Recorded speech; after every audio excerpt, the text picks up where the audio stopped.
Alors voilà, Claire Fournier, un coup dur pour le modèle économique de Uber. La justice californienne autorise des chauffeurs à lancer une action collective pour se faire reclasser en salariés. Alors expliquez-nous ce que ça peut changer. Alors d'abord, tout est parti de 3 chauffeurs américains qui en effet contestent leur statut de travailleurs indépendants et ils ont donc l'autorisation de lancer cette action collective. Vous savez qu'Uber se présente comme un simple intermédiaire entre chauffeurs et clients et que donc il a construit son modèle économique sur finalement rien en propre. C'est-à-dire que les véhicules, ils sont loués par les chauffeurs qui sont donc des salariés. Oui. Ça veut dire aucune couverture sociale, ni cotisation chômage, ni assurance santé, pas de congés payés, ce qui rend fou furieux évidemment les taxis traditionnels.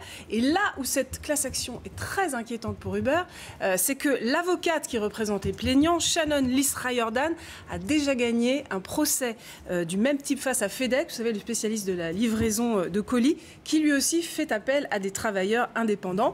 Et là, évidemment, ce serait un coup dur énorme puisque ça ferait exploser les coûts salariaux pour Uber, de 25 à 40%.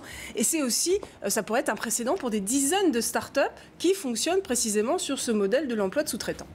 Du coup, la société est obligée d'innover. Oui, alors en France, on sait que le service Uber Pop a été arrêté le 3 juillet dernier. Alors, Uber France attend de connaître la décision du Conseil constitutionnel sur Uber Pop. Vous savez, c'est les particuliers qui peuvent être chauffeurs quelques heures par jour.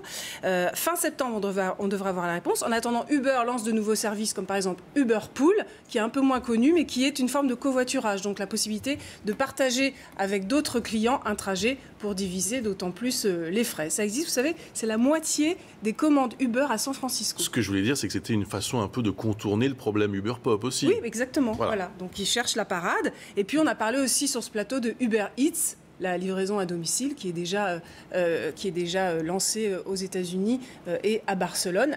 Peut-être un lancement en France. En tout cas, là aussi, on peut compter sur Uber pour casser les prix vis-à-vis de la concurrence. Est-ce qu'on est obligé de manger dans la voiture? Ça, je me demandais. Oui, mon vieux, oui. C'est pas pratique, ça. Moi, Bah j'aime non, pas. Parce que on n'est pas bien installé. Non. Ça fait des miettes. Si, le Uber Eats, je sais pas. Non, après, on est assis dans des miettes.